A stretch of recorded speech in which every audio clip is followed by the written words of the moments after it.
kasalanan ng lalaki na yan. Huwag kang makikalam dito.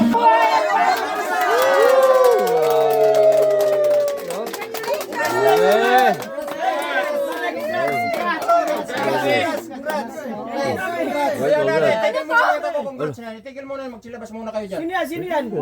Baka po pwede. Ginagawa ko dito. Patrick, anong ginagawa mo rito? Nag-schedule ka ng kasal sa anak ko. Ha? June 30 ang kasal nyo. Ano ito? Anong kalukuhan ito? Ano yun natin? Magsabi ka, anong kalukuhan ito? Anong manggugulo? Hindi tama yung ginagawa mo na yan. Silakad pa ng meris. Nilakad nyo yung sinumar nyo. Ha? Bakit wala ka sinabi na may ano ka pala, may nabuntisan ka? Ano may nabuntisan? Ha? Naka-schedule ang kasal nito. Bakit inuna mo ito? Anong... Patrick, ano to? Paano anak ko? Gago ka, yung kapatid ko. Paano to? Kapatid namin? Manluluko ka. Hindi mo matuloy ang kasalan na yan. Ayaw, grabe ka. Wala mangyayaring kasalan dyan. Ikakasal ka pala sa iba, meron kay ka. Buntis ang anak ko, ay ang asawa mo, buntis. Ate, hindi mo alam yan? Hindi mo alam na may ano yan? Gago ka pagkatapos Patrick, paliwanag mo ito. Paliwanag mo to. Pagkatapos mong buntis, hindi ba yung pagkakasalan mo? Ate, dati.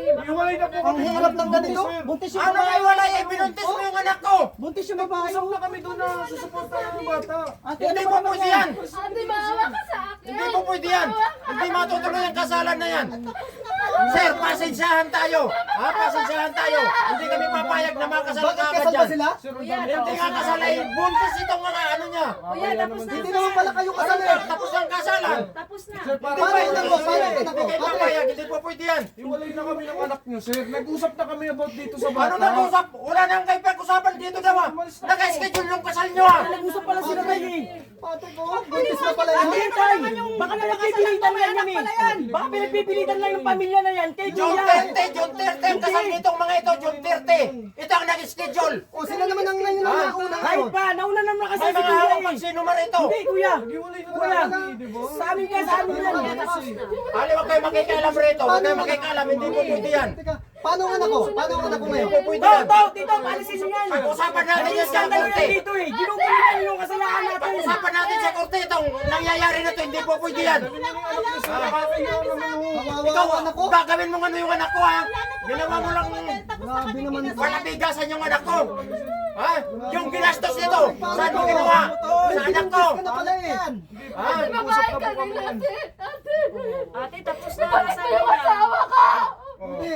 Kita mo Hindi mo ginawa pa mo siya sa anak ko. asawa eh. Ayop ka. Yung anak, yung anak ko. Ay, Ning, Hindi kami. ano ba yan, Patrick? Ang dami mong pinangakuan. Wala po, iwalay na po talaga kami yan, sir. Iwalay na po talaga. Dito na, sa reception na tayo eh. Kaya nga po. Pero ito alam niyo po talaga. Ano ba? Kasal na kayo? Hindi. bakit nagawa mo yung bayawa? Bakit nagawa mo Buntis yan? ito. Naka-schedule yung kasal nila. June 30 ang kasal nila. Yan ang mahirap eh. Parehas na eh. Alam ko, nung isang araw. Nag-usap tayo.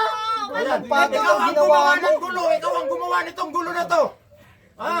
Sir, Ikaw ang gumawa. dito, sir. Ano, Patrick, hindi kami alis. Hindi Paano kami ba? alis Ginawa dito. mo sa kapatid namin, Hindi po oh. pwede yan. Ha? Nasaktan mo? Ay, mahal ko eh. Bakit ano yung nagagawa natin dyan, tay? Kawawa naman si ate, tay. Kawawa naman yung ate Ay, wag natin. kami Yung magalit ganyan tayo nyo. dito. Ha? Hindi Ginugulo kami yung papayag buhay na namin ganun lang. eh. Pinangakuan mo yung anak ko, binuntis mo pa, buti kung hindi mo man lang binuntis. Ha? At saka yung mga ginastos mo rito, sa anak ko yan. Hindi ko pinapayag yan. Yung gastos natin, oh. Tay, nandito na tayo, nakaanda na tayo. Gulo nito, ang laking gulo. Tinan mo yung mga Malaking bisita. gulo talaga ginawa nitong lalaking to. Ito ang may kasalanan ng lahat. Ay, andito na andito na to eh. Hindi kami papayag Ginugulo dito. na to. Yan, tay, ginugulo Dito na na tayo. to. eh. Hindi kayo Dito na papayag to. dito. Anak, tumayo ka. Dito na sa amin yan. Ano bang ginawa mo, Hindi kuya? na po pwedeng ano yan. Kasi pinasal na ito eh. Hindi po pwede yan, hindi po pwede yan. Ipagtatanggol ko tong anak ko. Kahit saan tayo makarating. Ikaw lalaki ka, ha? Ha? Bakit ginawa mo to sa anak ko? Yun po ang totoo.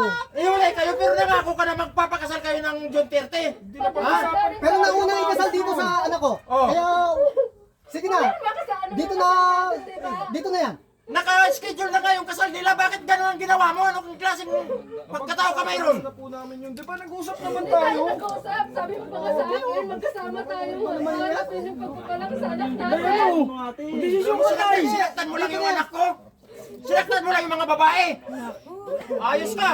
Siya ang unang pinakasalan, kahit yun ay unang pinangatuan. Manluloko ka. Hindi. Kuya, baka pwede umalis na lang po kayo. Hindi kami alis rito. Hindi, Hindi alis na. Ginugulo na po kami. Ako na sila sa mga Hindi pwede. Hindi pwede sasama ka dyan. Nagpasal ka kay ate, sasama ka dyan. Kasal na kami. Naka-schedule na yung kasal nila. Pinapakaway na kayo. Nandito na tayo eh. Baka pwede sa ibang araw na lang natin Hindi kami pag-usapan papayag. ko. Hindi kami papayag. Hindi kami alis rito. Kahit sa ano. Kawawa naman yung ate ko. Kawawa naman yung ate ko. Talagang kahihiyan ang ginawa nitong lalaking ito. Ha? Pare, lalaki sa lalaki tao. Sige na, umano na muna kayo. Wala na, kinasal na sila. Kinasal na sila. Ate! Siguro, ate! Ate! Kasalanan ng lalaki na yan eh. Kasalanan ng lalaki na yan. Patrick, ang dami Huwag kang makikialam rito. Katulong ka lang dito. Sige na, sige Huwag na kang pare. makikialam rito. Sige na pare. Saka na natin pag-usapan yan. Kasi wala na eh, oh. Talaga mag-usap Wala tayo na sa korte dito. Mag-usap na lang tayo.